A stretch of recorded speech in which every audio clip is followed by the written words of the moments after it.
Hi everybody, Laurie here again from Aligned Wisdom. Today we are talking about anchors. So first question is, what is an anchor? Well, an anchor is, it's a metaphor for an object that holds you back. Just like a boat anchor, okay? Just imagine you've got a boat anchor hanging out the back and it's chained to your waist and it's stopping you from moving forward, or it's slowing you down. It makes forward progress extremely hard, right? And not only that, you will often have more than one anchor, okay? So when people say, oh, I feel stuck, or I'm a bit lost, or whatever, it's basically because one, you've got the anchors that are holding you in place, and two, you literally have no energy left, okay? You cannot make any movement forward. You feel like you're walking or wading through a swamp, okay? Now, so anchors, they are probably one of the most common things that I deal with when clients come and see me. You know, they're stuck on something, especially when people play the victim.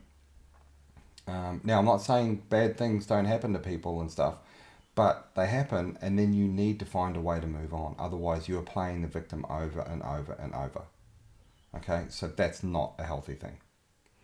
Okay, so anchors, therefore, they hold you in place, or a place. They hold you in a place and time. They hold or freeze certain emotions within you. They help you form a belief pattern. For example, something bad might happen, and therefore, let's just think of something simple. A dog, right? A dog comes along and it bites you. Now, if that's when you're young, you're probably going to be afraid of dogs for the rest of your life. You know, lawyers use this. It's called syllogistic logic. You know, it's the dog bit me. I'm a man, therefore all dogs bite men. Okay, that's how you convince someone of an argument. Okay, this is how you convince yourself of the same argument. Okay, or I got a divorce. My wife was mean to me. She was evil.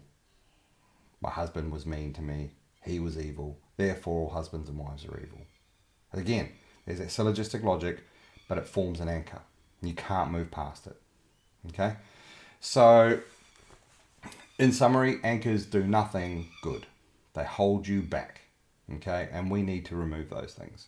And later on in this talk, I'm going to show you how a little mindful meditation, it's kind of like a daydream meditation where you imagine something. Okay? I'm going to show you how to get rid of these anchors. So one of the things you need to do to find out where your anchors are or what they might be is, how do you introduce yourself to people? When you talk about yourself, do you talk about past, present, future? You know, if you got terms and you're like, oh, you know, back in the day I used to be able to, you know, run rings around these young fellas at work and stuff, and or it'll be something along the lines of, oh, I used to be able to bench press, you know, 150 kilos or whatever. Whether that's true or not, you're still living in the past. Okay? You've also got, how do we put it? I'm just trying to be polite and not drop any of my clients in it. You've also got some people that are in denial. Okay, so they will always fluff it up, talk crap about, oh, I'm going to be doing this, I'm going to be doing that, and all these things they're going to be doing, because they are trying to fake it till they make it. Right? They are denying the fact that they have anchors, and they're denying the fact that they need to deal with them. Okay, I'm not saying everyone's like that, but boy, I come across a lot of people that are like that. Okay, and you know, when you're talking about your past or your present, is it positive or is it negative? Okay, so there's another video on self-talk and who are you?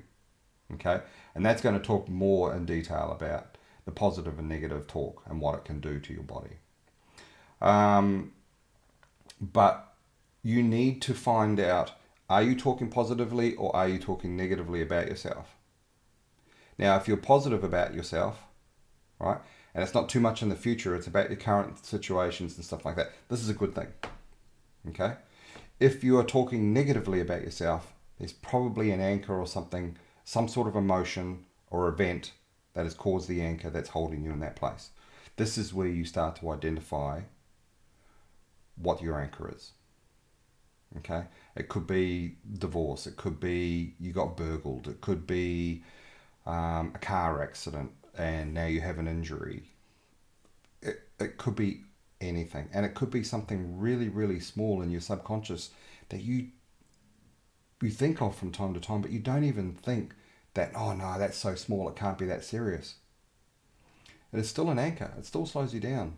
In order for a bird to fly free, they can't have ropes around their ankles, mate. They can't.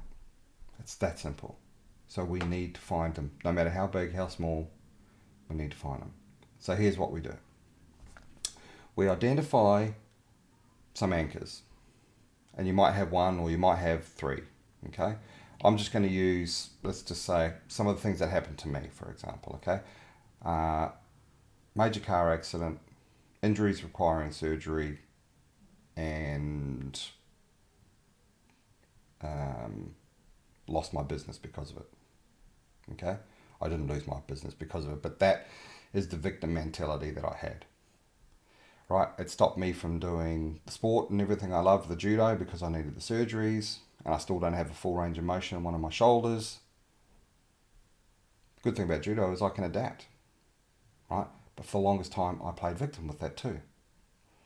And I didn't like the guy who crashed into me and all that sort of stuff. And, anyway, cut a long story short, those are the three anchors that I'm going to use in this exercise. Right, I've got them, all of them trailing behind me. They're all attached with a rope. And now I'm going to have to cut the rope. Okay, so now I just imagine that I'm turning around and I've got a really big, sharp samurai sword, and I'm just start cutting through the rope. Okay, and I'm cutting through, and then the first one lets go.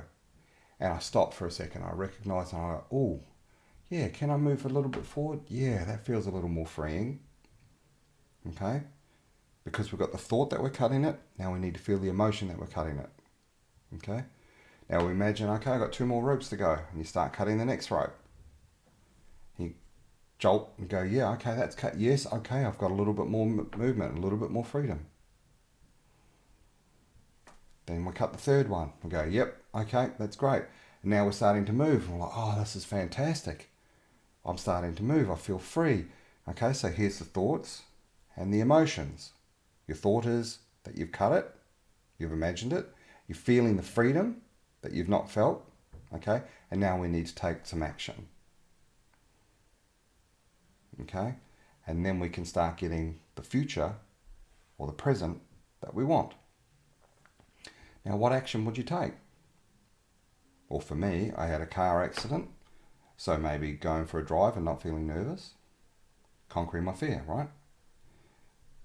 Going to the gym, doing a nice workout, maybe going to the judo or something and trying out some, just some really nice throws and some groundwork and stuff, and just testing my body a little bit. Remember, you've got to just take these things in baby steps, okay?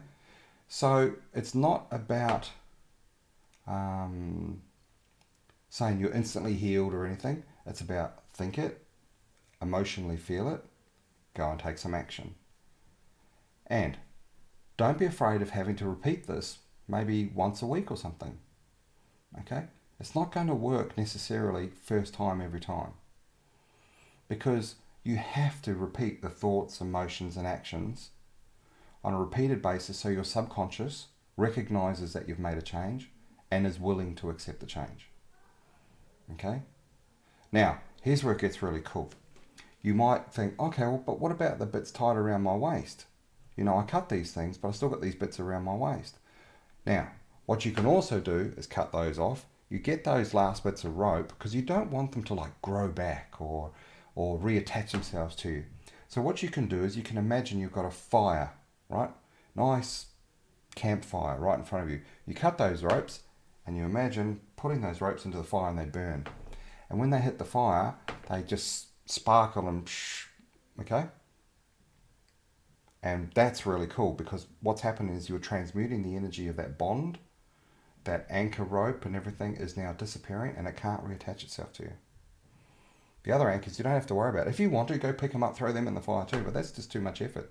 Just let them dissolve in the background because they're not attached to you anymore. Okay? So hopefully you're following me here. If you don't, drop us a line and I'll explain it some more. So the one thing I didn't touch on is the guy that hit me. Okay? Now how do I move on from that? Forgiveness. You hear that all the time, right? Now here's the thing. Forgiveness is not what you think it is. Forgiveness is not about forgiving him. Forgiveness is about forgiving yourself for being part of it. It's like a divorce, right? 2 people in it, takes 2 to make it fail. You forgive yourself for being a co-contributor in it, and then you move on. Because I don't have the power, nor do I want to try and control the other person. What a waste of energy that is. Okay? So that's a divorce scenario out of the way, but we didn't talk about that. We're talking about the car accident. Now, the guy that hit me, I started to remember things a few days later. I thought, hang on, he didn't do a runner. He helped get me out of the car. He was super apologetic. He helped me as much as he could. He was a young guy, P-plater, could have done a runner. Could have lived up to the P-plate bloody, image. But no, he was a stand-up kid. He got out, he helped me out, he saw I was really banged up, he made some phone calls. Next thing you know, I'm in hospital. Brilliant. Could have left me on the side of the road, but he didn't. So I was grateful for the help. See how I'm changing the perspective here? Now, the other thing that happened was, as a result, I lost my business. But do I bitch and moan about that? No. I just mention it to you guys just as a matter of fact, okay? It's not an anchor, it's just a fact now. I don't really care. But the new business I started makes me 5 times more money than I made in the old business. Okay? Didn't instantly, it took a couple of years. Okay, in a previous video I was talking to you about perspectives. I saw this boulder and I thought I had to keep working harder. No. I had the car accident, which was the boulder. I pivot, make a change, and the business just took off. Okay? So one would argue, and I personally believe, that I wasn't listening to the universe. This poor kid had no choice but to hit me because the universe had to hit me with a truck. He was driving a truck. Right? Literally had to hit me to make me change. So now I'm grateful for the accident. Because I have a fantastic life. Sure, I wake up time to time with a sore shoulder and stuff like that. But I live in Queensland, Australia. Bloody warm here. No chance of me getting arthritis. What a great life. What an absolutely fantastic life. So, if you like that, there'll be more videos to come. Hope it helps. If you got some questions, drop us a line. Thanks everyone. Cheers.